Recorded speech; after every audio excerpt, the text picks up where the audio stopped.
नमस्कार, मैं आस्था कटारिया आप सभी का फिर से स्वागत करती हूँ राजस्थान टूरिज्म के राजस्थान डायरीज में। आज हम एक बार फिर वापस आए हैं राजस्थान के एक अलग पहलू के बारे में बात करने। आज का वो पहलू है कालबेलिया डांस यानी कि सपेरा डांस। इस पर्टिकुलर डांस फॉर्म के बारे में बात करने के लिए शायद गुलाबो जी से बेहतरीन कोई गेस्ट नहीं हो सकता। तो बिना ज़्यादा समय लेते हुए मैं गुलाबो जी को यहाँ पे ऐड करना चाहूँगी। हम गुलाबो जी को इनवाइट कर लेते हैं। नमस्कार गुलाबो जी, आपका बहुत जी बहुत नमस्कार नमस्कार। कैसी हैं आप? मैं ठीक हूँ, आप कैसे हो? बहुत बढ़िया। सभी बेहद इंतजार कर रहे थे आपका। सभी लोगों ने आपके आपके कमेंट्स में लिखा कि सॉरी गुलाबो सॉरी जी। सॉरी और सॉरी लेट होने के लिए। नीचे आपके आने से पहले मैं सभी लोगों से बात कर रही थी, नीचे कमेंट सेक्शन में पढ़ रही थी जी और जी सभी जी ने जी आपकी तारीफ करी और बहुत से चाहने वाले आपके अभी हमारे साथ लाइव हैं। जी जी जी, सबको बहुत बहुत वेलकम आप सभी का। और आप सभी आ रहे हैं और हम लोगों को ज्वाइन कर रहे हैं, उसके लिए बहुत बहुत धन्यवाद आप सभी का। और मैं गुलाबो सपेरा आपके सामने हूँ और मैम जैसे पूछेंगी मैं बताती हूँ आपको। और आपको भी, आप और हम दोनों मिलके 40 सालों का सफर करते हैं और चलते हैं। चले। बिल्कुल चलें। तो इससे जी। पहले मैं आपको कहना चाहूंगी खम्मा गणी, आपका बहुत बहुत स्वागत है और हम बहुत खुश हैं बड़ी कि आप क्षमा करें। हमारे जी साथ हैं। जी तो गुलाबो जी, इससे पहले कि मैं आपसे प्रश्न पूछूं, मैं सभी को बता दूं कि गुलाबो जी इस इवेंट के एंड पर हमारे को सारे हमारे प्रश्नों का जवाब देंगी। तो अगर आपके कोई क्वेश्चंस हैं तो एंड तक संभाल के रखिए, आप पूछिए नीचे कमेंट में और हम गुलाबो जी से वो बात। तो गुलाबो जी, आपकी जिंदगी के बारे में, आपके संघर्षों के बारे में राजस्थान में देश या विदेश के लोग भी काफी, पर फिर भी मैं समझती हूँ कि ऐसी इंस्पिरेशनल कहानियां जब जब बोली जाएं तब तब एक नया उसका पहलू समझ आता है और एक नई इंस्पिरेशन है। तो अगर आप अपनी संघर्ष और अपनी मैं करियर तो नहीं बोलूंगी, शायद छोटा ही है, आपकी जर्नी जो है जी। वो सुन। मेरी जर्नी तो बहुत लंबी है और ये 40 सालों का सफर है और बहुत मतलब लंबा सफर है ये, और टाइम थोड़ा बहुत शॉर्ट है। फिर भी मैं बताती हूँ कि मैं कालबेलिया समाज से हूँ, जिसको भी कालबेलिया बोलते हैं। वैसे हम लोग नाथ प्रथा ऐसे सी है और वैसे हमें सपेरा भी कहते हैं। तो जो नाथ प्रथा है हमारी, वो हम लोग 9 नाथों में से हैं। गुरु गोरखनाथ, मचंद्र नाथ और पार्श्वनाथ और गुरु कनिपा नाथ, ये 9 नाथ है। शंकर भगवान जी के शिष्य हैं ये। और हमारे जो गुरु जी वो कनिपा नाथ है और उनका ये वरदान था कि हम लोग जंगल में रहे और जंगल में ही हम लोग हमारा बसेरा करें। उनके पद से हैं, तो हमें नाथ पंथ से भी जाना जाता है। और सपेरा तो हम सांपों को नचाते हैं, सांपों को वश में करते तो हमें कालबेलिया बोलते हैं कि काल के बेलिया, मतलब काल के दोस्त हैं हम। लेकिन हम लोग कोई जात नहीं है। तो इस तरीके से हमारा वो है और हम लोग जंगल में रहते हैं और जंगल में हमारा बसेरा था, मांग के खाने का, घर घर जाके सांपों को पेट पूजा कराना। तो हमारा मतलब ये था कि हम कालबेलिया समाज और हमारा जो ये जो समाज है, सपेरा समाज है, वो एक नाथ पंथ में है। और उन्होंने एक रूल निकाल रखा था कि अपन बाहर रहते हैं, जंगल में रहते हैं, और ये बेटियों को रखना, बेटियों को उनका पालन पोषण करना, उनका उनको शादी करना, ये बहुत अपने लिए होगा परेशानी वाली बात है। कि बेटी तो बहुत अच्छी बात है कि बेटी घर पे आती है, आंगन कवारा नहीं रहता, धूमधाम से शादी होती है, लेकिन बेटी को दुख भी हो जाता है आगे जाके। और शादी कहाँ से करेंगे और पैसे कहाँ से लाएंगे, कहाँ। तो इस तरीके से उन्होंने कहा कि अपने ऐसे करते हैं कि मतलब जहाँ जिस माँ के पेट से वो जन्म लेते हैं, धरती माता के पेट में दे देते हैं, अपन नाड़ा वाड़ा नहीं काटते हैं। तो हमारे क्या होता है कि बेटियों को जिंदा ही जमीन में गाड़ दिया करते थे। और ये सदियों से हमारा रूल चलता हुआ आ रहा है। तो मेरे को भी ऐसे ही किया कि मैं भी मेरे घर में 7वें नंबर पे थी और मेरे पापा जो माता के पुजारी थे, तो वो इस रूल से खिलाफ थे। वो नहीं मानते थे इस बेटियों को मारना करना। वो कहते कि नहीं, जिस माता की पूजा करते हैं, जिस माता के पेट से जन्म लेते हैं, हम उस माता को कैसे मार सकते हैं। तो मेरे पापा हमेशा बेटियों के साथ रहते थे, वो कभी बेटी को नहीं मारने दिया। मैं जिस रोज ही मेरे पापा अजमेर चले गए थे, कुछ डिलीवरी का सामान लेने के लिए। और धनतेरस का मेरा जन्म है, तो धनतेरस के दिन वो मेरे पापा चले गए बाहर कुछ सामान लेने के लिए। शाम की 7 बजे में हुई, और समाज की औरतों ने कहा कि इनकी तो पहले 3 लड़कियां हैं, तो इसको भी बोले क्या करते हैं, जमीन में गाड़ देते हैं। तो जो दाई माई जन्माती है वही हमारे मेरे को उठाया और जंगल में ले जाके जमीन में गाड़ दिया था। मेरी माँ को पता चला कि मेरा बच्चा अभी तक रोया था, पर वो अभी तक मेरी गोद में नहीं दिया, बच्चा है कहाँ। मेरी मौसी से पूछा, मौसी ने कहा कि बोले लड़की हुई थी उसको गाड़ दिया। तो मेरी माँ रोने लगी, बोले ये तो अच्छी बात नहीं है। तो औरतों ने एक नहीं सुनी और वो चली गई डांट के। फिर मेरी मौसी को बुलाया और मेरी मौसी ने कहा कि मुझे पता है कहाँ गाड़ा है, लेकिन मैं बताऊंगी नहीं, मैं रूल के खिलाफ नहीं जा सकती। तो मेरी माँ ने कहा कि वो बेटी है, और ऐसे करो तेरे 5 लड़के लड़कियां नहीं, तू रख लेना। और उसको, वो मेरी जान है, मैं उसको मैं जिंदा रखना चाहती हूँ। तो मेरी मौसी ने कहा कि ठीक है। तो रात की 12 बजे जाके, और मेरी माँ और मेरी मौसी जब सब लोग सो गए तंबू में, और सब लोग अपना अपना, तो वो रात की 12 बजे मेरी माँ और मेरी मौसी वहां धरती माता के पेट से निकाल के लेके आई मेरे को वापस, जहाँ उन्होंने जमीन में दफना दिया था। और वहां से मेरी माँ मुझे वापस लेके आती। इसलिए मैं हर माँ को कहती हूँ कि मेरी माँ तो अनपढ़ थी, जंगल में रहने वाली थी, और खाने पीने का हमारे कोई मतलब कोई साधन नहीं था। फिर भी मेरी माता धरती माता के पेट में 5 घंटे रहने के बाद भी वो निकाल के वापस ला सकती है। तो क्या अपनी बेटियों को आप नहीं बचा सकती?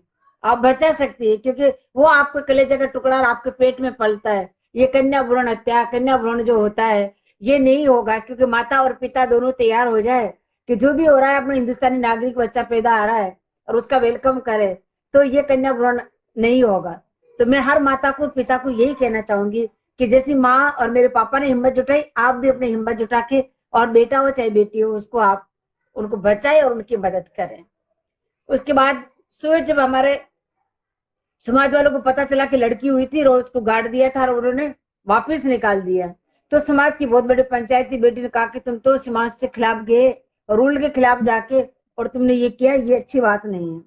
तो मेरे पापा ने कहा कि नहीं, रूल के खिलाफ तो आप लोग गए, क्योंकि मैं बेटियों को नहीं मारता, और तुम लोगों ने बोला मेरी मेरी बोला जो शारदा, जो मेरी एक जो माता के खिलाफ जो मेरी एक आस था, उसको आपने ठेस पहुंचाया है। तो इस तरीके से रोज चालू हो गया, और मेरे पापा को अच्छा बुला कहा लोगों ने, और मेरे पापा ने एक नहीं सुनी, बोले ठीक है चलो रहने दो। उसके बाद में मैं 5-6 महीने की हो गई थी, तो मेरे पापा मुझे, समाज वाले यही कह रहे थे कि समाज के खिलाफ जाकर इस लड़की को जिंदा रखा ना, ये लड़की को मारना चाहिए। तो इस तरीके से मेरे पापा देखते थे कब ये माँ की गोद में से निकले और कब मैं इसको साथ लेके जाऊं मेरे। तो मैं 6-7 महीने की हो गई थी, बैठने लगी और कुछ घुड़कने लगी इधर उधर। तो मेरे पापा सांपों के साथ टिपारी में बिठा के, और वो गांव में जब जाते थे सांपों को नचाने, तो मुझे साथ लेके जाया करते थे। तो इसी तरीके से सांपों का झूठा दूध, मेरे को पापा जो दूध की जब याद आती थी, तो पापा वो सांपों का दूध मुझे पिला देते, झूठा दूध। और इस तरीके से सांपों का दूध झूठा पी पी के, और सांपों के साथ पली बड़ी, और बस आज आपके सामने। और बस बीन बजती थी, डपली बजती थी, और जब मैं 1.5 साल की हुई तो मैं भी डांस करने लगी उन सांपों के साथ। और इतना अच्छा करती थी कि मतलब औरतें बहुत खुश होती, मुझे पैसे भी देती, मतलब आटा रोटी भी देती और कपड़े भी देती। तो समाज के लोगों ने कहा कि बोले तू तो बेटी को नचाने लगा, इसीलिए तूने जिंदा रखा, और तू तो बेटी को नचाने लगा, ये तो तेरी बेटी नहीं है, ये तो सांप है, सांप। और वैसे सांप नहीं हो सकती, ये कि तो धरती से निकाली हुई है, तू तो सांप है, सांप। इस तरीके से ताना देते थे। मेरे पापा ने कहा कि नहीं, ये मेरी बेटी स्पेशल है, ये 5 घंटे धरती माँ के पेट में रह के आई है, ये धरती माता की बेटी है, मेरी बेटी स्पेशल। मेरे पापा बस ये कह के और छुटकारा ले लेते थे उनसे। तो में से मेरे पापा मेरी मदद करते रहे। होली के दिनों में हमारे समाज के लोग जाते हैं नाचने के लिए, जो आदमी जेंट्स के जो जेंट्स होते हैं वो लेडीज के कपड़े पहन के, और फिर टंग बजा के ये लोग 1 महीना नाचते हैं। तो जब मुझे लेके जाया करते थे गोद में उड़ा के, और सुबह जल्दी और शाम को लेके आते, जैसी होली गई और फागुन का महीना खत्म, मेरा डांस बंद। फिर डांटने लग जाते थे, बोले ये लड़की क्यों नाच रही है, ताना देना स्टार्ट हो जाते। तो मैं समझ नहीं पाती थी कि मुझे होली के दिनों में नचाते हैं या पुष्कर के मेले में नचाते हैं, फिर मेरे को डांटते हैं क्यों। तो उस टाइम पे उनको पैसे मिलते थे और उनको लालच होता था। तो इस तरीके से मैं 7-8 साल की हो गई और मैं पुष्कर मेला में डांस कर रही थी, और ये 81 की बात है, 1981 की बात है। और वहां पे मैं टीलों के ऊपर डांस कर रही थी और उधर से बहुत सारी भीड़ इकट्ठी हो रही थी। 19-20 हमारी औरतें थी, 2-3 आदमी थे। वो छुप के हम लोग गए हुए थे नाचने के लिए कि समाज के कोई लोग नहीं देखे। औरतें मुझे इसलिए लेके जाती थी कि उनको काजल बिंदी के पैसे मिल जाए, टीकी लाली शॉपिंग करने के, तो वो मुझे टीलों पे नचाते फिरती थी। तो हम लोग वहां नाच रहे थे, तो इधर से फोटो खींचते खींचते हिम्मत सिंह जी और तृप्ति पांडे जी ये उधर आ गए और देखा कि भीड़ इकट्ठी हो रही, यार क्या है। देखा तो मैं डांस कर रही और उन्होंने डांस देखा, बहुत अच्छा लगा उनको। और बस डांस खत्म होने के बाद में उन्होंने मेरे मैडम ने मेरे शरीर के हाथ लगा के देखा कि तेरे बदन में हड्डियां है या नहीं, रबड़ की गुड़िया की जैसे तू इधर की उधर उधर की उधर घूम रही है, रीढ़ की हड्डी है या नहीं। तो इस तरीके से मैंने कुछ नहीं बोला, बस मैं उनको देखती रही और मैंने कहा मैंने जो सपने में देखती थी मेरी परी मैम है, ये परी मैम आ गई। तो मैंने उनको देख के और मैंने कुछ नहीं बोला, बस यही देखती रही कि मैम कितनी सुंदर है, इतनी गोरी, इतने लंबे बाल, और मेरी परी मैम है। बस मेरे पापा को जब सपना आता था मुझे, तो मैं कहती पापा जी ये बहुत खूबसूरत जो आते हैं अपने मेरे को मतलब मैंने रात को बहुत खूबसूरत ऐसे होते हैं ना, बहुत गोरे सफेद लोग देखे। तो मेरे पापा कहते वो परियां होती है बेटा, वो परियां आती है सपने में।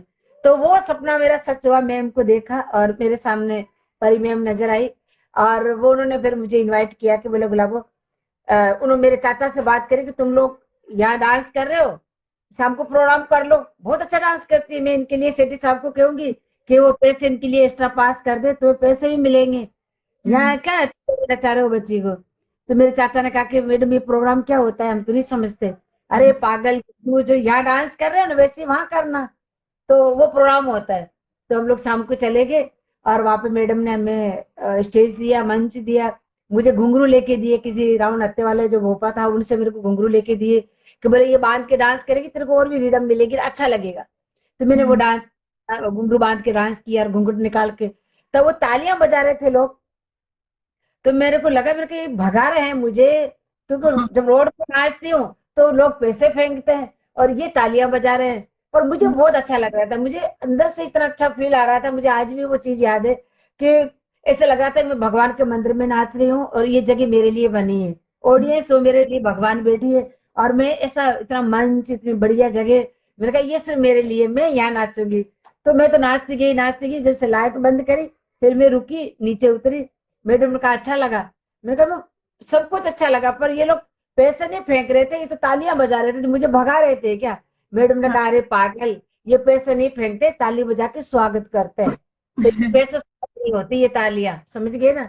मैंने कहा अच्छा। फिर दूसरे रोज भी बुलाया, तो दूसरे रोज हमारे समाज की औरतें मुझे छोड़ के चली गई। बोले तेरे को मैडम ने पास कर लिया और हमें नहीं, हम ही जाएंगे आज। तो वो चले गए, मैम ने भगा दिया उनको, बोले उसको लेके आओ। फिर मुझे लेके गए, मैम को कहा कि बोले क्या है, बुखार हो गया था मैडम। तो मैडम ने मुझे बुखार की गोली दी और इस तरीके से बातचीत हुई। फिर दूसरे रोज भी डांस हुआ। तीसरे रोज सुबह बुलवाया, मेला खत्म होने के बाद, तो मैम ने मेरे लिए 50 रुपये पास करवाए, 50 रुपये मुझे दिए और बाकी उन कलाकारों को, जो बाकी औरतें थी जो आदमी थे उनको भी पैसे दिए मैडम ने।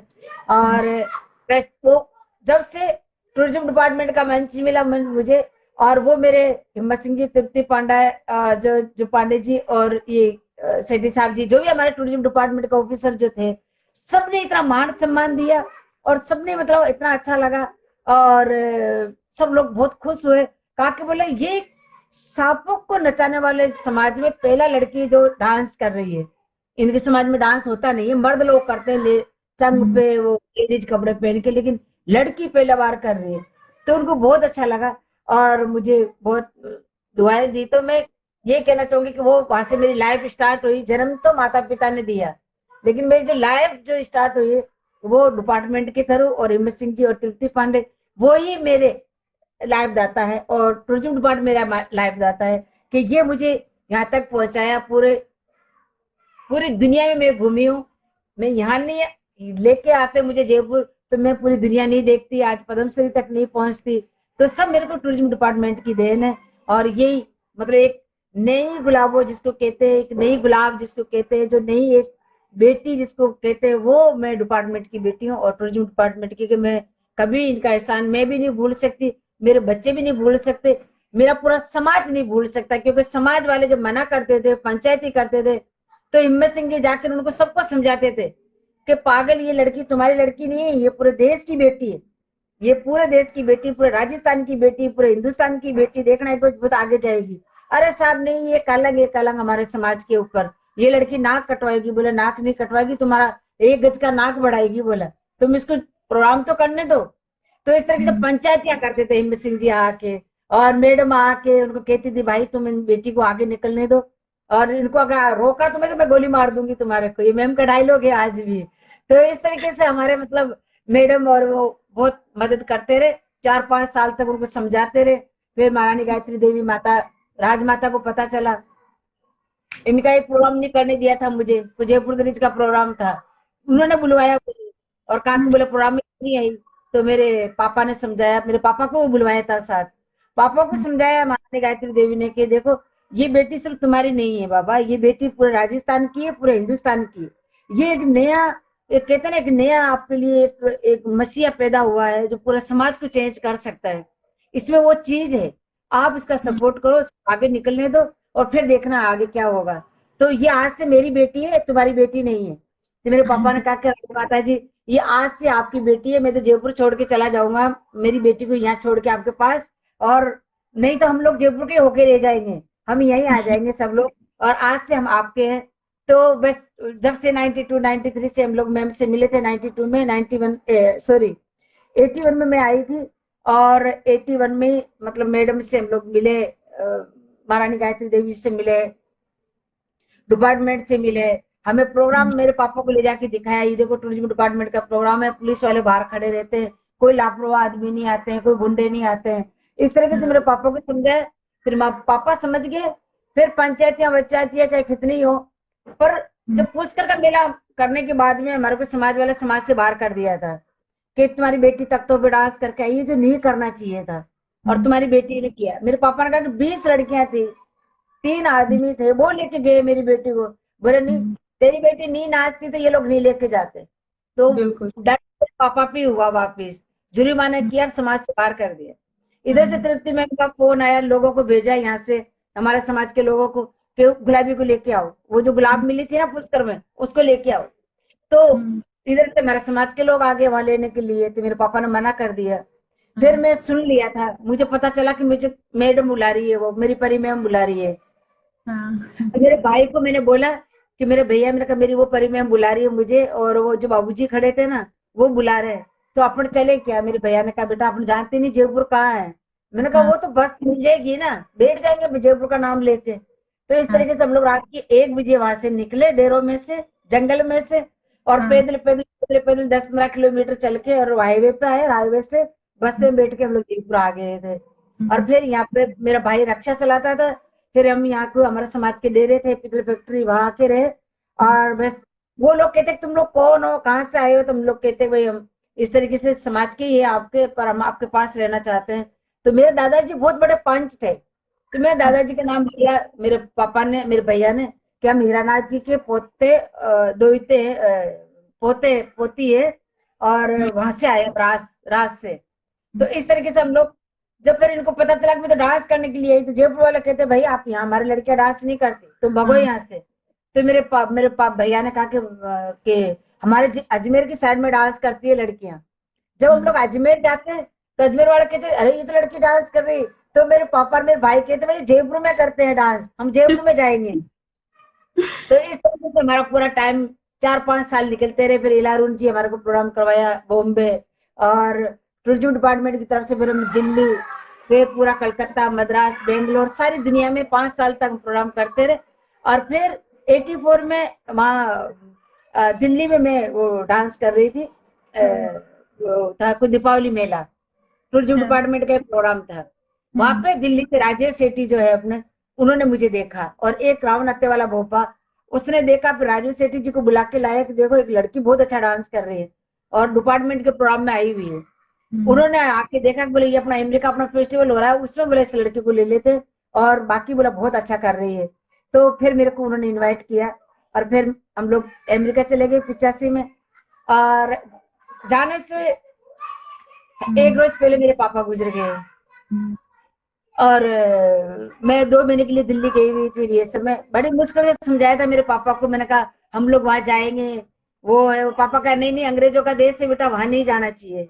तो इस तरीके से फिर मैं जाने से जस्ट एक रोज पहले मेरे पापा गुजर गए, और मेरे को दिल्ली से वापस लेके आए, फिर घर लाके मुझे बताया। फिर भी मैं रात की 12-1 बजे मैं होश में आई, और मेरी माँ को मैंने कहा, मैंने कहा माँ मुझे दिल्ली जाना है। तो बोले बेटा क्यों, पंच लोग तेरे को लेके आए हैं, 12 दिन हो जाते हैं पापा के, उसके बाद जाना। मैंने कहा पापा ने मुझे जगाया है माँ, मैं सो रही थी ना, मेरे पापा ही आके बोला है। बोले बेटा आप जाओ, आपको बाहर जाना है ना, मैं कहीं नहीं गया हूँ, मैं आपके पास ही हूँ, आपको जाना है। तो इस तरीके से मेरे पापा मेरे को आके नींद में और बेहोश को मेरे को होश में लेके आए, और मैंने मेरी माँ को समझाया, मैंने कहा माँ मैं जा रही हूँ। मेरी माँ ने कहा कि नहीं आप नहीं जा सकते बेटा, 12 दिन होगा। मैंने कहा माँ कल चील गाड़ी है हमारी, शाम को तो हम लोग चील गाड़ी में बैठ के अमेरिका जाएंगे, तो हमें जाना है। बोले तेरे पापा, मैंने कहा पापा मेरे अंदर है, मेरे पापा का शरीर बनाया हुआ है, पापा हाँ। काहे नहीं गए माँ। पापा तो आंखों से उजल हुए हैं, दिलों से थोड़े ना उजल हुए, अपना दिलों में तो है ना, अपने दिलो दिमाग में ये शरीर सब कुछ पापा का, घर पूरा पापा का, तो गए का वो यही है। तो इस तरीके से मेरी माँ ने कहा कि, मैंने कहा मेरे पापा सपोर्ट करते थे, आप नहीं सपोर्ट करोगे माँ। मेरी माँ ने कहा कि बेटा जब मैं तेरे को धरती माता के पेट में से ला सकती हूँ, तो क्या मैं लोगों से नहीं लड़ सकती। मैंने कहा मेरी अच्छी माँ हो। तो मेरी माँ हिम्मत दिखाई और कहा कि पहले तेरे पापा तेरे लिए खड़े रहते थे, लड़ते थे, आज मैं लड़ूंगी, तू जा बेटा अमेरिका, कोई नहीं 12 दिन हम कर लेंगे, और तेरे पापा को तू दिलो और दिमाग में जिंदा पाके जा। तो मैं जिंदा ही पाके गई मेरे पापा को, और मैं अमेरिका चली गई। और वहां पे मुझे 2 महीना पहले 5 दिन हम लोग रहे। वहां पे लता जी मिले थे मुझे, उन्होंने आशीर्वाद दिया, बोले बेटा तू बहुत आगे जाएगी, बहुत अच्छा करती है, बहुत अच्छी हिम्मत है तेरे में, बहुत ज्यादा, एक तरीके से होता है ना जो एक शक्ति है वो, इस तरीके से उन्होंने आशीर्वाद दिया। और फिर उनको राजीव गांधी जी को पता चला कि मेरे आने से एक रोज पहले मेरे पापा नहीं रहे, फिर मैं आई। हम्म। उन्होंने वो भी सोनिया जी, राजीव गांधी और उनके दोनों लड़का लड़की प्रियंका और राहुल जी आए, साथ में थे। मैं खुद भी बहुत छोटी थी उन दिनों में, 14 साल की थी। उन्होंने आके डांस देखा, मेरा गाना सुना, चंग बजाती थी मैं, वो चंग बजा के मैं डांस कर रही, तो बहुत अच्छा लगा। फिर मेरे को पास में बुलाया, कहा कि बोले बेटा आपके आने से एक रोज पहले आपके पापा गुजर गए थे। मैंने कहा हाँ। बोले मैं पापा की जगह तो नहीं ले, मैं रोने लगी। बोले मैं पापा की जगह तो नहीं लेऊंगा, लेकिन मैं भाई बन सकता हूँ तेरा। मैंने कहा चलो ठीक है। तो मैंने मेरे इस रेबिन में से एक रेबिन निकाला, कि राखी बांधी, स्टेज से मैंने मेरा भाई बनाया, और उन्होंने सिर पर हाथ रख के कहा कि कभी भी कोई भी काम की जरूरत है तो बेटा आप दिल्ली आना, और मैं जो भी होगा, मैं मेरे जितना बनेगा, मैं आज से मैं आपका भाई हूँ। तो इस तरीके से मैं, मतलब मेरे को पता नहीं था कि मैं मतलब प्रधानमंत्री जी के कोई जो अपने देश के जो मालिक है उनके हाथ की राखी बांध रही, मैं तो बहुत छोटी थी, और मैं पूरे देश की बेटी बनी, और पूरे देश की मैं बहन बनी, और वहां पे मैंने गुलाब, स्टेज पर उनके राखी बांधी। आपकी हिम्मत की दाद देनी पड़ेगी कि इतना सब कुछ हुआ और उस संघर्ष में आप फिर भी आगे बढ़े। मैं एक चीज जानने के लिए उत्सुक हूँ, आपको किस उम्र में पता चला कि आपके जन्म पर ये सारी चीजें हुई? किसी ने आपको 5 घंटे आप उस धरती माता की गोद में रही, किस किस उम्र में आपको पता चला? जब मेरे को पंचायती बैठ के जब मेरे को रोका था ना समाज वालों ने, कि अब हम्म। ये लड़की नहीं आ सकती, तुम्हें समाज से बाहर किया जाता है, तब फिर मैं सुनी थी। मेरे पापा ने कहा कि बोला आप लोगों को पता नहीं कि ये लड़की कहाँ से हुई है, कैसे हुई है, किस हालातों में हुई है, और इसको क्या मारोगे आप और क्या रोकोगे इसको, ये क्या, धरती माता की बेटी है। मैं 7-8 साल की थी जब तो जब आपने मैं जब जब आपने ये चीज अपने लिए सुनी, तो उस समय आपने उस चीज को मतलब कैसे उसे ट्रीट करा, और आपको क्या आपका रिएक्शन था, और आपने उसे कैसे हैंडल किया? मैंने ये देखा कि मेरे आसपास में जो समाज की औरतें थी, समाज के लोग थे, वो मैं देखती थी कि वो बेटियों को गाड़ रहे हैं, बेटी जो लड़की होती है उसको मारते हैं। लेकिन मैं इतनी भाग्यशाली थी कि मेरे को मेरी माँ ने बचाया।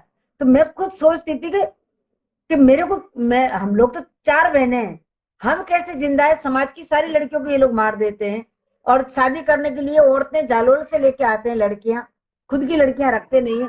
तो वो मैं सोचती थी, लेकिन मैंने पूछा नहीं कभी किसी से। पर एक रोज मेरे पापा पंचायती में कह रहे थे कि इसी तरीके से ये लड़की हुई थी, और इस तरीके से तुमने गाड़ा, फिर भी ये जिंदा मिली, तो क्या मामूली लड़की है ये। तो इस तरीके से फिर मैंने सुना, फिर मेरी माँ से पूरी स्टोरी पूछी। फिर मेरी माँ ने मुझे बताया, बोले बेटा इस तरीके से तेरे को होते ही जन्मते ही गाड़ दिया था, और मैं जमीन से तेरे को वापस जब खोद के निकाला तो तेरी सांसें चल रही थी, और वो मैंने अपने दिल से लगाया तेरे को, और मेरी आत्मा से जब मिली तो तेरी सांसें और चलने लगी और तू जिंदा मिली मुझे। तो मेरी आत्मा ने मेरा जो विश्वास है ना वो जीता कि मेरी बेटी मुझे जिंदा मिलेगी, तो मुझे जिंदा मिली है मेरी बेटी। तो वो मेरी माँ ने मुझे सारी चीजें 7-8 साल की उम्र में मुझे बता दी थी सारी। जब से मैंने ये सोचा हुआ था कि मेरी माँ मुझे बचा सकती है तो ये बाकी औरतें क्यों नहीं बचाती, ये क्यों नहीं अपनी बेटियों की मदद कर पाती। तो मैं बहुत सारी औरतों से लड़ती भी थी, छोटी थी जब भी, कि आप अपनी बेटी को क्यों मारा, कल तक तो आपके पेट में थी और आज आपने जमीन में गाड़ दिया।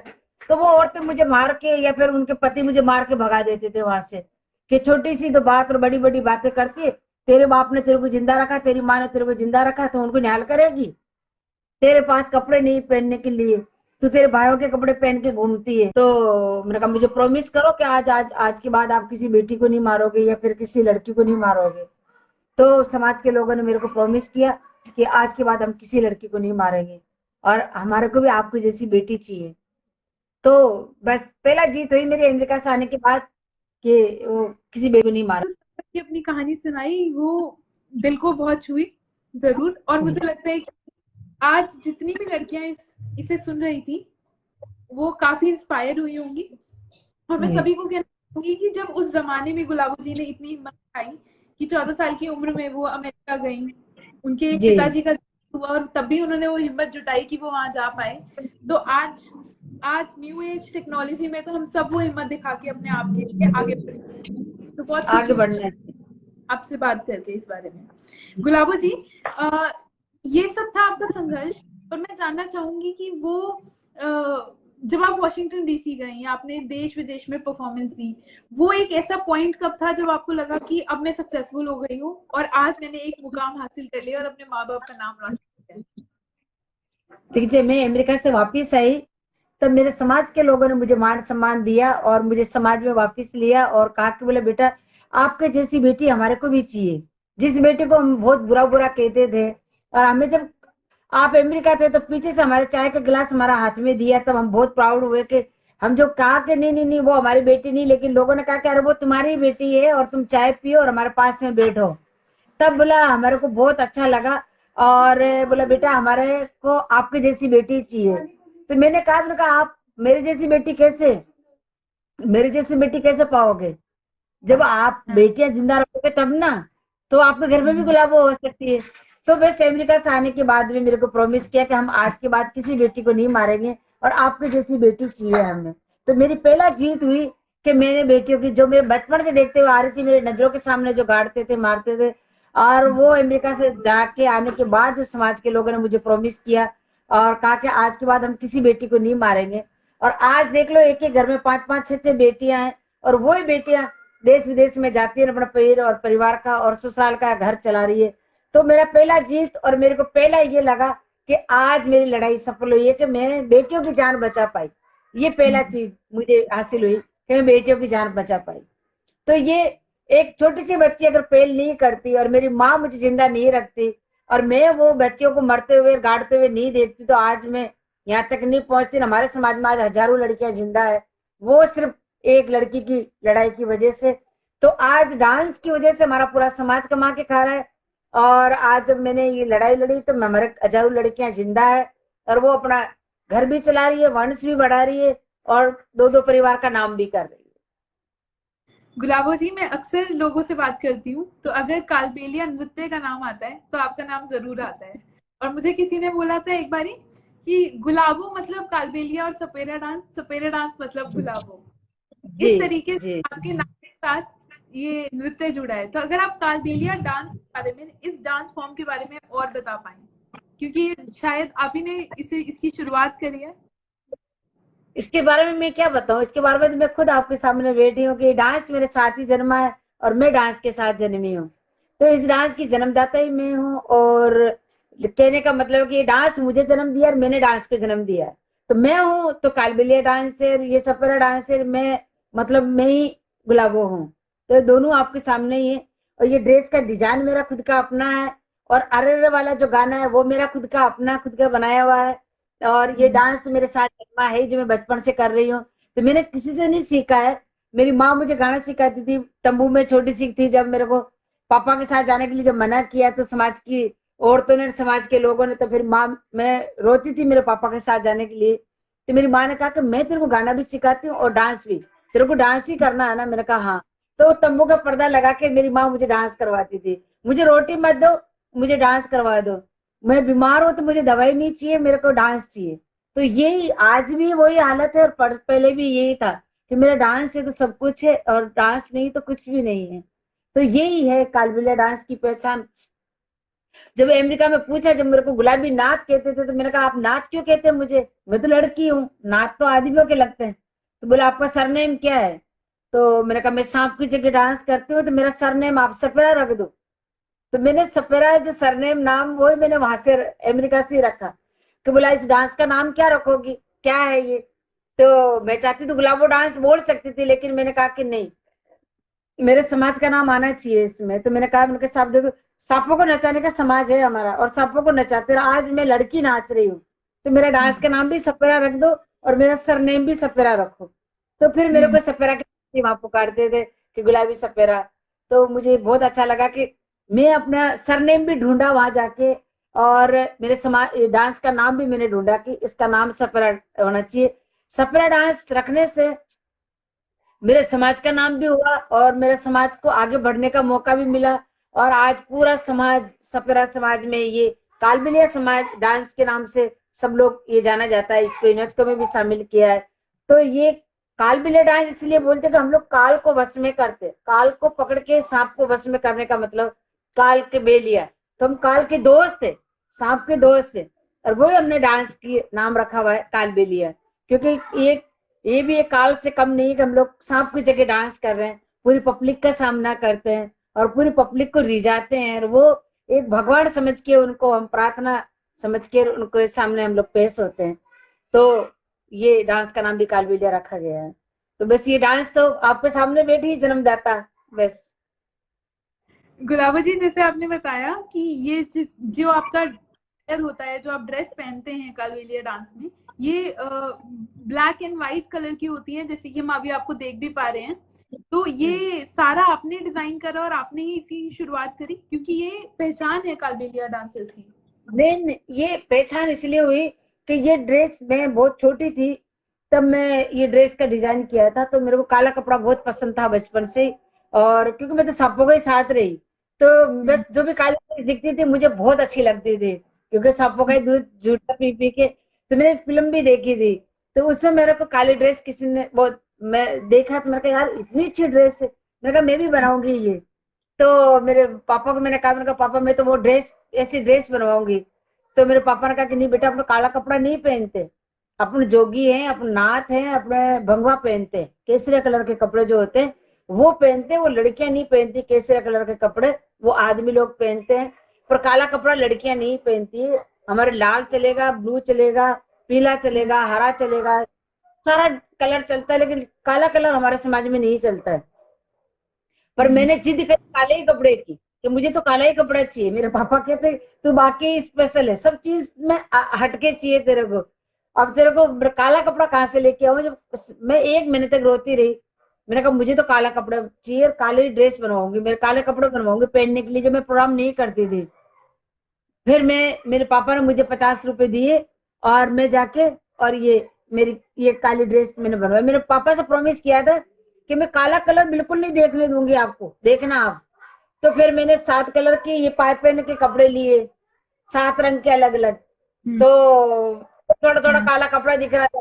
फिर मैंने इसमें गोटा पत्ती का डिजाइन किया, फिर इसके अंदर सितारे लगाए। तो इस तरीके से मतलब ये ड्रेस का पूरा होलिया ही, मतलब इस तरीके से देख लो चेंज हो गया कि ये इस तरीके से सतरंगी ड्रेस बन गई है। ये पूरा कलर, इसमें पूरे सितारे वितारे लग के, ये पाइप लगा के, सितारे लगा के, और इस तरीके से मेरे पापा को कहा, मैंने कहा पापा अब काला कपड़ा दिख रहा है? मेरे पापा ने कहा कि नहीं काला कपड़ा तो नहीं दिख रहा। मैंने कहा सतरंगी ड्रेस होगी? बोला हाँ ये सतरंगी होगी, अब तो बहुत अच्छी लग रही है। फिर मैं पहन के, और वहां बाबा रामदेवरा गई थी। तो वहां पे मैं बहुत छोटी थी, लेकिन बहुत प्राउडी भी थी कि मैंने एक नया कपड़ा पहना है जिंदगी में, पहली बार नई काली ड्रेस पहनी है। और मतलब इतना अच्छा लग रहा था मेरे को अपना आप को। लाल सैंडल खरीदी मैंने, 1 रुपए की, पता नहीं 75 पैसे की लाल सैंडल आई। वो लेके लाल मोजे पहन के बाल बाल तिरछे करके रीना राय बन के, और मैं चली गई वहां। बाबा रामदेवरा गए थे हम लोग, ट्रेन के ऊपर बैठ के, मुझे याद भी आज भी याद है। और डिब्बे के ऊपर बैठ के गए थे जोधपुर से तो रामदेवरा तक।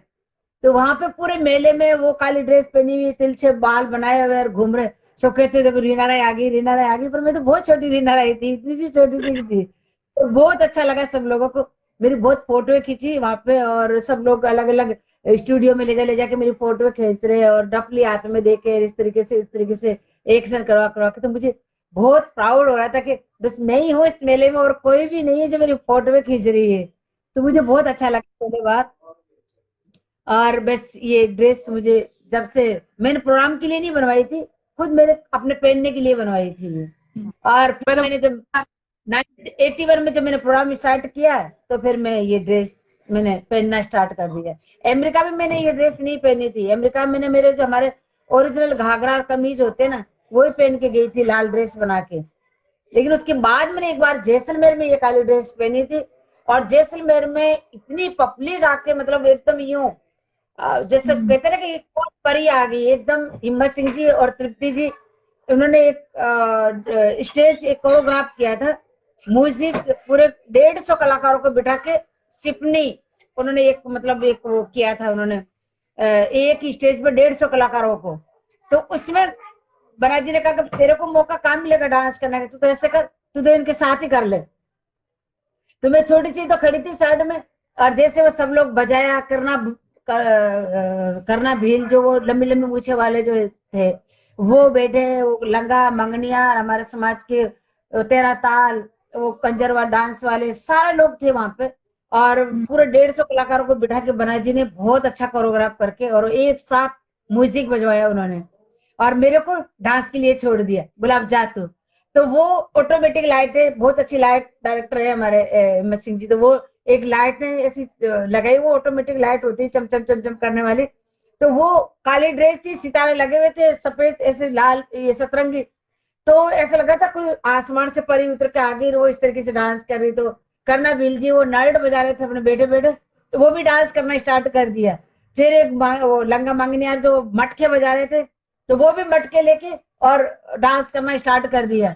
तो ऐसे इधर से करना बिल जी तलवार निकाल के, उसके साथ नट बजा के, और इधर से वो लंगा खड़ताल बजा के, और इधर वो दूसरे मांगनियार वो घड़ा बजा के। तो ऐसा लग रहा था कि परी बीच में डांस कर रही है, और वो यूं इतना अच्छा बना वो प्रोग्राम के, मतलब पब्लिक सारी उबड़ पड़ी और देखने के लिए कि है कौन। मैं घूंघट में डांस कर रही थी।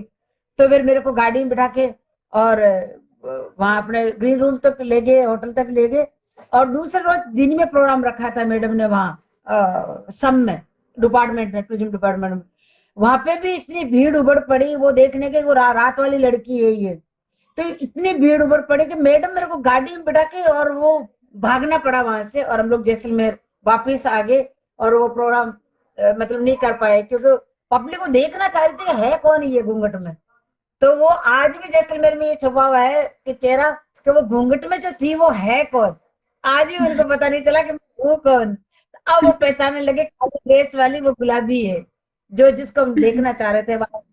न्यूज में, अखबारों में, टेलीविजन पे वो देखते हैं। तो बहुत अच्छी बात है कि राजस्थान सरकार ने, भारत सरकार ने इतना बड़ा मान सम्मान देके, और पूरे 165 कंट्री की मतलब सफर करवाया।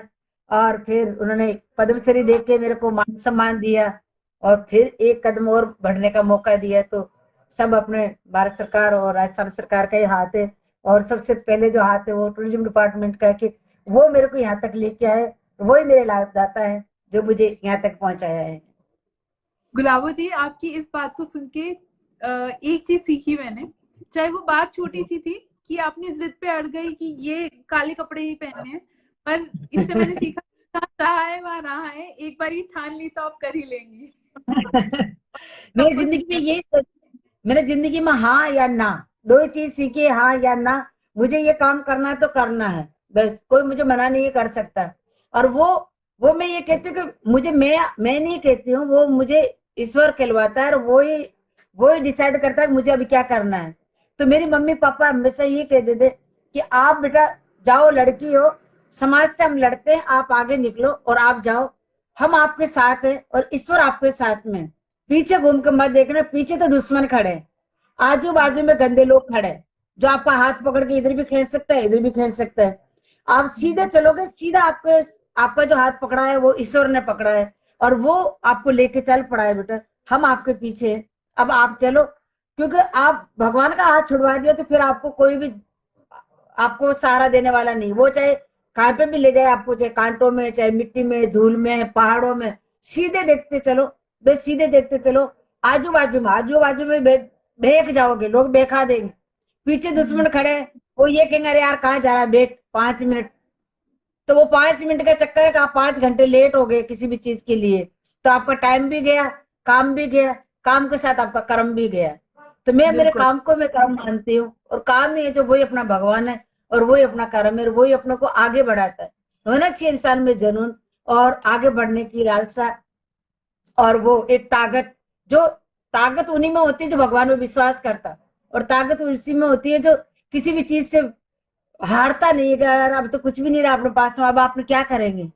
पूरे कोरोना में सब लोगों ने कुछ ना कुछ परेशान होके बैठ गए, बीमार हो गए, वो हो गए, लेकिन मैं नहीं, मैं पूरे लोगों की मदद की, पूरे लोगों के पास जाती थी, मैंने राजस्थान सरकार से मैंने परमिशन लेके पूरे लोगों की मैंने मदद की, किट बांटा, जो भी था संस्थाओं से लेके, मेरे खुद अपने घर से, या फिर मैं अपने डांस करके गा के कोरोना पे गाना बनाया, उसी तरीके से डांस करके सबको वीडियो भेजती थी, सबको मोटिवेट करती थी कि आप भी नाचो गाओ। मेरे 2 पोतियां, उनको मैं डांस सिखाती थी, और बस उनको ये कहती थी कि आप, ये रेस्ट का टाइम है, 3 महीने अपन रेस्ट कर रहे हैं, ऐसे लोगों को अपन परिवार के साथ मिल रहे हैं, अभी कोई बीमारी नहीं है, कोई प्रॉब्लम नहीं है, बस खाली अपन रेस्ट कर रहे हैं, वो वापस वैसे की वैसे हो जाएंगे। तो ये होते है कि इंसान, आप खुद भी जिए और दूसरों को भी जीने दो, खुद खुद का सहारा खुद बनोगे ना, तब आप किसी को सहारा दे सकोगे। अगर आप बिल्कुल। अपना सहारा खुद नहीं बनोगे तो आप सहारा क्या दे पाओगे किसी को। तो मैं तो मेरा सहारा खुद ही में ही ढूंढती हूँ, अपना आप में ही। बिल्कुल। गुलाबो जी, इससे मुझे ये भी समझ आया कि बस आपने कितने सारी छोटी-छोटी चीज़ें करके लोगों की ज़िंदगी में इम्पैक्ट डाला है। फिर वो चाहे अपने नृत्य को अपना ना नाम देके, अपने जी। नृत्य को आपने अपने कम्युनिटी के नाम, अपने समाज का। समाज, जी। और आज जब हम कोविड के दौर में, हाँ, इतना मुश्किल समय है, तब भी आपने सभी का साथ दिया। ये जी। बेहद कमेंडेबल चीज़ है, और एक वो चीज़ है जो हम सभी को आज आपसे सीखनी चाहिए। गुलाबो जी, जब आप ज्वाइन नहीं करी थी तब हमारे पास नीचे क्वेश्चन आया था खुशी का। वो पूछना चाहती थी कि अगर उन्हें आज कालबेलिया नृत्य सीखना हो तो वो कहाँ से सीख सकती हैं और कैसे? वो वैसे आजकल तो ऑनलाइन का टाइम आ गया है कि ऑनलाइन आप सीख सकते हैं हमसे, और मैं वैसे गर्मियों के दिनों में मैं क्लास लेती हूँ, और गर्मियों के दिनों में मैं सिखाती हूँ, मई जून में जब छुट्टियां हो जाती है बच्चों की, तब मैं उनको सिखाती हूँ। और वैसे अपना बहुत जल्दी स्कूल बनने वाला है पुष्कर में, और उसकी फिनिशिंग बाकी है, कोरोना की वजह से अटक गया था काम। तो मेरे स्कूल में आके भी आप सीख सकते हैं, आपका वेलकम। गुलाबो जी, ये जो पुष्कर में स्कूल है ये बस नृत्य सिखाएगा? नहीं, ये नृत्य सिखाएगा, इसके अलावा हमारे जो हैंडीक्राफ्ट का काम है, जैसे ये मोती बनिया का काम है, जैसे मैंने पेन रखा है, ये सारी चीजें ये भी सिखाएगा।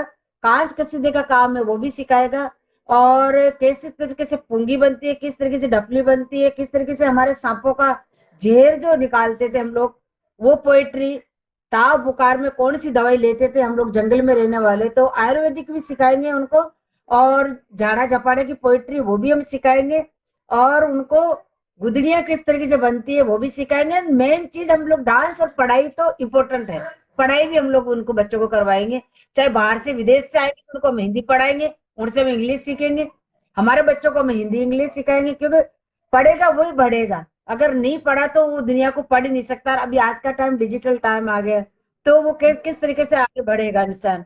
मुझे पता है कि अनपढ़ किस तरीके से अपना टाइम पास करता है, तो मैंने ये पूरी 165 कंट्री अनपढ़ होके मैंने पूरा दुनिया को मैं घूमी हूँ, तो मुझे पता है पढ़ाई कितनी इंपॉर्टेंट है लाइफ में। इंसान के 2 आंखें होती, पढ़ने के बाद में 4 आंख हो जाती, अक्सर पढ़ लेते खटखट, मेरे जैसी के लिए अक्सर काले, वो कहते हैं काले अक्सर भैंस बरोबर। तो इस तरीके से नहीं होना चाहिए, बच्चों को पढ़ना लिखना चाहिए और आगे निकलना चाहिए बहुत सबको। जरूरी। अगर आप सभी के कुछ क्वेश्चंस हो तो आप प्लीज नीचे यहाँ कमेंट कर सकते हैं और गुलाबो जी इनका आंसर देंगी। जी। गुलाबो जी, एक एक छोटी सी चीज पूछना चाहूंगी, पता नहीं आपसे पहले कभी किसी ने पूछी है या नहीं। आपने बताया आपका सरनेम सपेरा कैसे पड़ा, आपका नाम गुलाबो कैसे पड़ा, ये जानना। अरे वाह, मेरा नाम गुलाबो इस तरीके से पड़ा कि वैसे मेरा नाम जो है ओरिजिनल धनवंती है। ओके। धनवंती में धनतेरस पे जन्मी थी तो धनवंती है। और मैं एक बार बीमार हो गई थी बहुत ज्यादा, तो मेरे पापा मुझे पीर बाबा के वहां अजमेर ख्वाजा शरीफ के लेके गए। और इस तरीके से मैं मारी गई थी, डॉक्टरों ने जवाब दे दिया था। और वहां पीर बाबा की मस्जिद के सामने मुझे सुला के रखा वहां दरगाह में। और 1 घंटे बाद गुलाब का फूल आके मेरे सीने पे गिरा और मेरी सांसें चलने लगी, मैं हाथ पांव चलाने लगी। तो मौलाना साहब ने कहा कि तुम्हारी बेटी सही होगी, जिंदा होगी, इसको ले जाओ। तो मेरे पापा ने कहा कि बहुत अच्छी बात है कि आपको पता था कि मैं इस हालत में लड़की को लेके आया हूँ, लेकिन वो लड़की जो लेके आया था उसका नाम था धनवंती। वो धनवंती को मैं यहाँ छोड़ के जा रहा हूँ, मैं आज यहाँ से जो लेके जा रहा हूँ वो गुलाब को लेके जा रही हूँ। तो मेरे पापा मेरा नाम भाई गुलाब रख दिया था। गुलाब का फूल आके गिरा था मेरे सीने पे और मेरा हाथ पांव चले, सांसें चली। तो मेरे पापा ने कहा कि धनवंती खत्म हो गई, आज मैं गुलाब को लेके जाता हूँ। तो मेरे पापा ने मेरा नाम गुलाब रखा था। जब जयपुर पुष्कर से मेरे को अजमेर से जब जयपुर लेके आए हिम्मत सिंह जी और तृप्ति पांडे जी डिपार्टमेंट, तो उन्होंने कहा कि गुलाबी अभी तो अजमेर में नहीं रहती, नहीं पुष्कर रहती। मैं नहीं, बोला अब तो जयपुर रहती है। मैंने कहा तो गुलाबी हमारी गुलाबी नगरी है और तेरा नाम गुलाब है, तो आधा नाम छूट गया, अब इसको पूरा कर दे, इसको गुलाबी रखते हैं। गुलाबी नाम मीठा लगता है, तो हिम्मत सिंह जी हमेशा गुलाबी कहते हैं, आज भी गुलाबी कहते हैं। भाई जी तृप्ति जी मुझे गुलाबी कहते हैं, डिपार्टमेंट भी मुझे गुलाबी कहते हैं।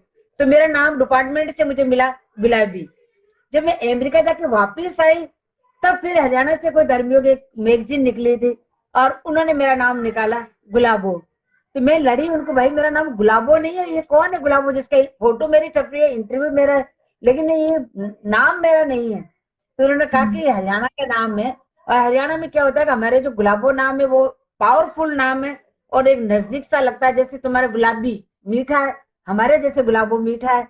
तो इस तरीके से हमारे गुलाबो जो नाम है वो पावरफुल है। और बोला ये हम गुलाबो ही कहेंगे। मैंने कहा मैं गुलाबो में एग्री नहीं हूँ, मेरे को गुलाबी नाम अच्छा लगता है।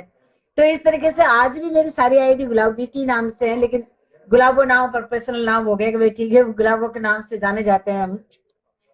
लेकिन मैं इस बिल्कुल। तरीके से अभी दोनों नामों के साथ जी रही हूँ, मैं गुलाबो और गुलाबी के नाम से।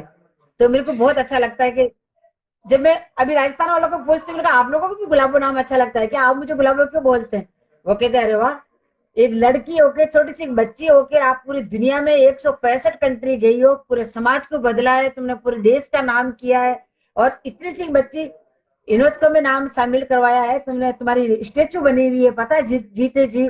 तो आप एक इंसान से, एक मर्द से आप कम थोड़ी ना। मैंने कहा मेरे को मर्द नहीं बनाया, मेरे को लड़की बनाए, लेकिन वो बनाए कि मैं एक बेटे को जन्म दे सकती हूँ, मैं एक मर्द को जन्म दे सकती हूँ, मैं वो एक शक्ति हूँ। और एक वो शक्ति है जो एक मर्द को जन्म देती है, तो वो कभी कमजोर नहीं है और कभी वो पीछे नहीं है। तो हमारा नाम तो वैसे ही पावरफुल है, हम है माँ, जगत माँ है, पूरी दुनिया की माँ है, तो हम किसी से पीछे नहीं है। गुलाबो जी बहुत बहुत इंस्पायरिंग बात है। बहुत लोग फेमिनिज्म की बातें करते हैं पर आप फेमिनिज्म का सबसे बड़ा जीता जागता एग्जाम्पल है। मुझे लगता है कि जहाँ फेमिनिज्म की बात हो आपकी बात भी होनी जरूरी है। बहुत जी इंस्पायरिंग है। गुलाबो जी, मैं आपसे ये पूछूंगी कुछ राजस्थान की चीजें, क्योंकि आप पूरा देश विदेश भी घूमी हैं, तो पर मैं फिर भी चाहूंगी कि आप ये बताएं कि सबसे पसंदीदा देश आपको कौन सा लगा और राजस्थान में सबसे पसंदीदा जगह कौन सी है? मेरे को सबसे पहले जो पूरी दुनिया में घूम ली हूँ, कोई सी भी कंट्री से बाकी नहीं बची है। एक लास्ट ईयर एक सूडान बचा था, वो भी मैं जाके आ गई थी। तो मेरी पूरी जितनी कंट्रियां पूरी हो चुकी है। लेकिन मैं पूरी दुनिया में घूमने के बाद जो मेरे को मेरा देश अच्छा लगा, मैं अमेरिका से आने के बाद में भी यही बोला था।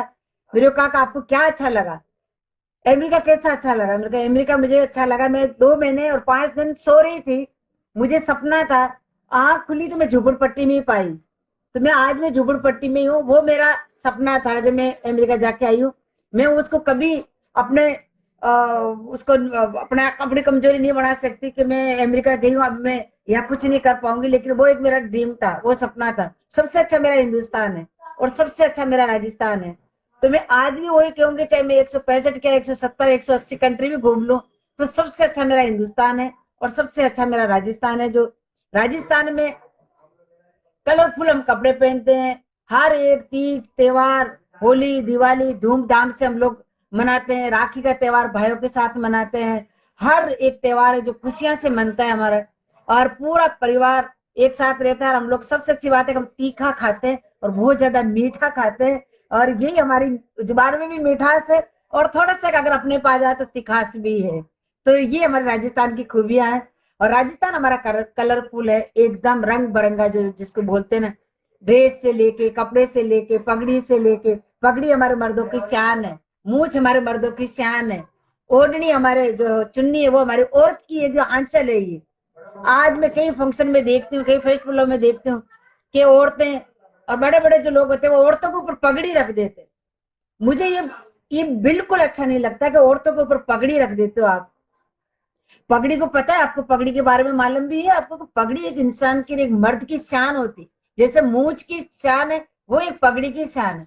अगर पगड़ी आप औरत के रख रहे हो तो वो तो धरती माता है, वो तो माता है, लेकिन उसकी पहचान चुन्नी से, ओढ़नी से और आंचल से है। जिस आंचल में एक बेटे को बचाती है, पालती पोसती है। और आज पता है, मर्द अपना पति भी मुंह धोएगा तो औरत के साड़ी के या ओढ़नी के पल्ले से ही मुंह पोंछेगा। अगर बच्चा भी मुंह धोएगा या हाथ पोंछेगा तो वो अपनी माँ के आंचल से या उसी से वो पूछेगा, हाथ पूछेगा। तो हमारे लिए हमारा आंचल ये बहुत इंपॉर्टेंट है, ओढ़नी बहुत इंपॉर्टेंट है हमारे लिए। और ये हमारे राजस्थान की पहचान है। चाहे घूंघट प्रथा लोग कम कर रहे हैं, लेकिन मैं नहीं मानती, मैं आज भी घूंघट में डांस करती हूँ। मैं ये कहती हूँ कि घूंघट, इसी घूंघट में मैं 165 कंट्री जा चुकी, घूंघट कहाँ आ रहा, काहे नहीं अड़ता। ये हमारी एक लज्जा है, एक हमारी एक प्रथा है, जो एक घूंघट एक शर्म लाज होती है जिसको हम लोग कहते हैं। हमारे कोई घर वाले नहीं कहते घूंघट काटना जरूरी होता है या फिर वो होता है, लेकिन एक हमारी पहचान है इस चीज की। तो इस तरीके से बहुत सारे रीति रिवाज, बहुत सारे तीज त्योहार, वो बहुत अच्छा लगता है मुझे। और सबसे अच्छा जो लगता है, राजस्थान तो अपने जयपुर की जो पूरे राजस्थान की राजधानी जयपुर है जिसमें मैं रह रही हूँ। और वो हर भाषा के लोग मिलते हैं राजस्थान जयपुर में। ढूंढाड़ी हो, चाहे मेवाड़ी हो, चाहे शेखावाटी हो, चाहे वो कोई सी भी भाषा, वो सारी यही मिल जाती है हमारे को जयपुर राजधानी में। तो मैं बहुत खुश हूँ यहाँ रह के, और मुझे बहुत अच्छा लगता है कि मैं राजस्थान की बेटी हूँ और राजस्थान में रहती हूँ। गुलाबो जी, आपने इतना सब कुछ हासिल करा अपनी जिंदगी में, आपने सक्सेसफुल हुए, आपने पद्मश्री जीता, उसके बावजूद आप अपने रूट से जुड़े हुए हैं। पर आज की जो जनरेशन है, इस तेजी भरे ग्लोबलाइज्ड वर्ल्ड में लोग अपने रूट से थोड़ा दूर होते जा रहे हैं। तो आप हम जैसे यंगस्टर्स जो शायद आज इस भागदौड़ में अपने कल्चर को भूल रहे हैं, उन्हें क्या कहना चाहेंगे? बस मैं वही कहना चाहूंगी जो मैंने अभी कहा है कि देखो, आप कलाकार हो, आप चाहे इंजीनियर हो, चाहे आप डॉक्टर हो, चाहे वो कुछ भी हो, कि पैसे तो हर जगह मिलेंगे आपको, लेकिन परिवार नहीं मिलेगा। पैसे तो हर जगह मिलेंगे आपको, परिवार नहीं मिलेगा। नाम भी आपको मिल जाएंगे, लेकिन आपको दाम से दूर रहना पड़ेगा, क्योंकि दाम ऐसा चीज है, जो पैसे चीज ऐसी है, वो अपनों से दूर ले जाती है और अपने परिवार से, अपने देश से दूर ले जाती है। जब मैं अमेरिका गई थी, मुझे वहां रखने लगे थे लोग कि आप यहाँ रह जाओ, लेकिन मैंने कहा कि नहीं, बहुत सारे पैसे मिलेंगे। यहाँ तक कि राजीव गांधी जी भी तैयार हो गए, बोले बेटा आपको यहाँ रख रहे हैं, आप क्यों नहीं रह रहे? मैंने कहा यहाँ मुझे पैसे मिलेंगे ना। बोला हाँ, गाड़ी मिलेगी, बंगला मिलेगा आपको परिवार के साथ। तो मेरे का मेरा परिवार, मेरा मेरा समाज, वो तो नहीं मिलेगा। मेरे राजस्थानी लोग वो नहीं मिलेंगे, मेरा देश नहीं मिलेगा। मेरे मेरे परिवार को मैं कहाँ से लेके आऊंगी? मैं पैसे में गड़ जाऊंगी, लेकिन मेरा परिवार, ये डांस मेरे से स्टार्ट हुआ है, इनको इतना अच्छा लग रहा है क्लास, यहाँ वो मेरे को लेके यहाँ वो नौकर रखना, मतलब एक टीचर के लिए रखना चाहते हैं। तो ये गुरु शिष्य परंपरा जो वो निभाना चाहती हूँ मैं, जो मैं अपने देश से करना चाहती हूँ। तो मैं मेरे देश से बुला ले, ठप्पा लगा के मैं आ जाऊंगी अमेरिका, आके डांस सिखा के चली जाऊंगी, लेकिन मैं यहाँ नौकरी नहीं करूंगी। तो ये कला एक गॉड गिफ्ट है, इसको मैं क्यों बेचूं? मैं एक फ्री मुझे मिला, मैं फ्री बांटना चाहती हूँ। आज हमारे हजारों लड़कियां जो देश विदेश में, आज मेरा नाम ही चेंज कर दिया उन्होंने। जो लड़कियां मेरे जो नाम जो है वो अपना सरनेम कोई गुलाबो लगाती है, सरनेम कोई सपेरा लगाती है। तो इससे बड़ी बात क्या होगी कि आप किसी का आप सरनेम आप खुद बन जाओ। आज जो लड़कियां जिसका नाम एरिन है वो लगाती है गुलाबी, एरिन गुलाबो, रत्न वो क्रिस्टीना गुलाबो, या फिर वो सपेरा लगाती है, माया सपेरा, मारिया सपेरा। तो ये कितनी बड़ी बात है। तो ये सब चीजें मिलती है, आप अपने गरिमा में रहकर, आप अपने परिवार के बीच में रहकर, आप अपने देश में रहकर, आप अपने आप को क्या कर रहे हो वो आप भूल जाओ, आपको क्या करना है वो आप याद रखो, क्योंकि वो आप याद नहीं रखोगे, आप वही चीज याद रखोगे आज मैंने ये कर लिया, तो आप उसी में आप गुमराह हो जाएंगे कि बस मैंने तो कर लिया, बस मेरे को और करने की जरूरत नहीं। आज जो क्या है वो आप भूल जाओ, लेकिन आगे क्या करना है वो आप याद रखो। तो आप अपने गरिमा में, आप अपने आप में जमीन पे स्तर पे, आज मैं कितने रियलिटी शो देखती हूँ, कितने सारे विनर होके निकलते हैं, लेकिन उनका पता ही नहीं चलता वो कहाँ से कहाँ चले जाते हैं, कोई आते नहीं। आज 40 सालों से हम लोग यहाँ किए ही हैं, 40 साल हो गए मुझे प्रोग्राम करते हुए, मैं डांस करते हुए, मेरा नाम हुए 85 में मेरा नाम हो गया था इतना बड़ा, और जब से लेकर मैं आज तक कर ही रही हूँ। तो मैं ये सबको, बच्चों को, आज की पीढ़ी को मैं यही कहना चाहूंगी कि आप ये पूछेंगे मुझे कि आपने क्या ऐसा किया, क्या आप में वो चीज है जो आप अभी तक आप जमीन से जुड़े हुए हो, और आप में वो चीज है जो मतलब आप एकदम आप प्राउड वाली नहीं है। वो चीजें ये है कि मैं मेरे माता पिता की रेस्पेक्ट करती हूँ, और जो माता पिता ने मुझे जो समझाया है वो मुझे आज याद है कि बेटा, बेकाने वाले लोग तो बहुत मिलेंगे, पीछे खींचने वाले बहुत मिलेंगे, लेकिन आपको नहीं इधर जाना, नहीं इधर, नहीं पीछे, सब आगे चलना है। आगे आपको ईश्वर मिलेगा, पीछे आपको दुश्मन मिलेगा, बस आगे आप निकलते जाओ, आगे चलते जाओ। तो मैं वो माता पिता का, अरे ये होता है कि आजकल के बच्चे के मतलब बहुत ज्यादा पढ़ लिए लिख लिए विदेश पढ़ के आ जाते हैं, पेरेंट्स को कहते कि ये तो आप बूढ़े हो गए। क्या बेटा, जब आप बच्चे थे तो माँ बाप तो जवान थे ना। अगर वो ये कहते कि बच्चे तो बच्चे हैं, ये तो गंदगी भी कर रहे हैं, ये रो भी रहे हैं, ये खाना भी मांग रहे हैं, ये पूरी रात सोने नहीं देते, और वो आपको उठा के अनाथालय में डाल देते, फिर क्या करते आप? पर उन्होंने तो आपको पाला पोसा, रात को गीले में वो सोए, सूखे में आपको खुद सोए, और सूखी चीज में आपको सुलाया, और गीला जब भी हुआ तो वो कहते ना कहने में कि माँ गीले में सोती है, बच्चे को सूखे में सुलाती है, वो खुद भूखी रह जाती लेकिन अपने बच्चे को भूखा नहीं रखती।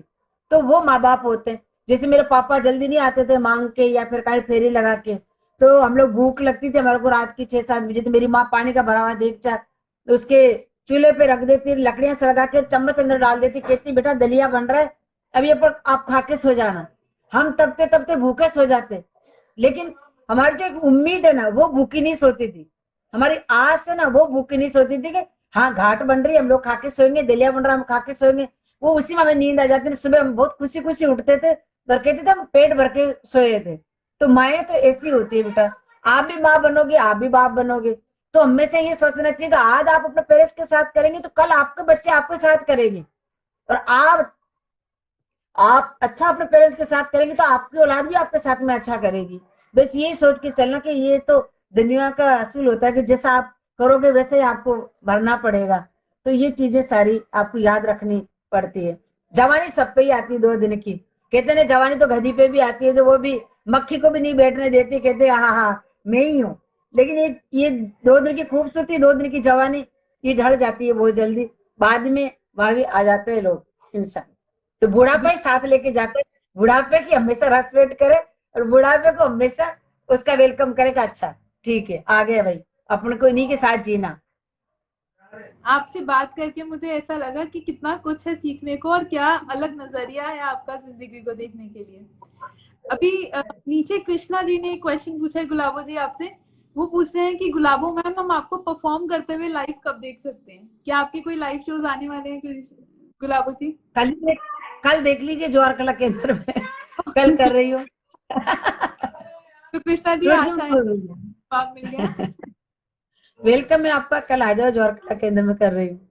तो जो भी जवाहर कला केंद्र के आसपास हैं कल शाम को, वैसे भी सकते हैं, गुलाबो जी का लाइव परफॉर्मेंस देखिए। जी उन्होंने धन्यवाद भी इमीडिएटली बोल दिया आपको। थैंक यू और वेलकम, जरूर आए। बहुत अच्छा लगा गुलाबो जी आपसे बात कर जी थोड़ा सा जी टेक्निकल ग्लिच हुआ पर मुझे बहुत अच्छा लगा पर्सनली, और उम्मीद है कि कभी आपसे मिलने का मौका भी मिलेगा। आज डिजिटली मिले हैं। नहीं नहीं नहीं, मिलेंगे, बार बार मिलेंगे। ये तो क्या कि डिजिटल का टाइम आ गया, तो अभी डिजिटल तो ऐसे ही होता है ना, थोड़ा कभी लेट भी कभी जल्दी भी, क्योंकि अभी ये तो अपन अपने हाथ में डोरी नहीं, ये तो उस मशीन के हाथ में डोरी जिसके पीछे अपन चल रहे हैं। अगर वो चलते चलते बंद हो जाए तो अपन भी बंद हो जाते हैं, अगर वो चलती रहे, नेट आए तो अपन भी बस जय जयकार बनती रहती, तो उसमें तो किसी का कोई कसूर नहीं होता। और बहुत अच्छा लगा मुझे आपसे भी मिलके, और मैं सबको यही कहना चाहूंगी कि मुझे बहुत अच्छा लगा, आप लोग सब मिले जुड़े और सब लोगों ने सुना, और आप लोगों ने मुझे इनवाइट किया, स्पेशली टूरिज्म डिपार्टमेंट को और राजस्थान को बहुत मैं धन्यवाद, और मेरी तरफ से बहुत बहुत मैं उनके आभारी हूँ, क्योंकि पहले बहुत एहसान है मेरे ऊपर, और मैं उनकी बेटी हूँ और वो मेरे लाइफ दाता हैं, और मेरे बच्चों को भी मैं यही कहती हूँ कि डिपार्टमेंट अपना सब कुछ है बेटा, वो नहीं लेके आते, हिम्मत सिंह जी और तृप्ति पांडे जी नहीं लेके आते तो अपना आज यहाँ नहीं होते। तो मैं फिर से राजस्थान सरकार को, राजस्थान टूरिज्म डिपार्टमेंट को मैं धन्यवाद देना चाहूंगी कि आपने मुझे इस लायक समझा, आपकी बेटी को, और आपने मेरे को ऑनलाइन मेरा सब कुछ जो सफर के बारे में आपने सुना, और इतनी देर तक मेरे को मतलब क्योंकि कि झेलते रहे, उसके लिए बहुत बहुत धन्यवाद आपको, और शुक्रिया आपका कि आपने मतलब एक मेरी जर्नी के बारे में पूछा उसके लिए, और मैं अपना विचार शेयर कर पाई, और मैं उम्मीद करूंगी कि अपने ऐसे जुड़े रहे, इस तरीके से आपका आशीर्वाद हमारे पे बना रहे, और इस तरीके से एक गुलाबों नहीं, आप हजार गुलाबों, आप लाखों गुलाबों को आगे निकाले। और मेरा जो ड्रीम है वो है कि घर घर में गुलाबों हो, हर घर में, चाहे वो देश हो चाहे विदेश हो।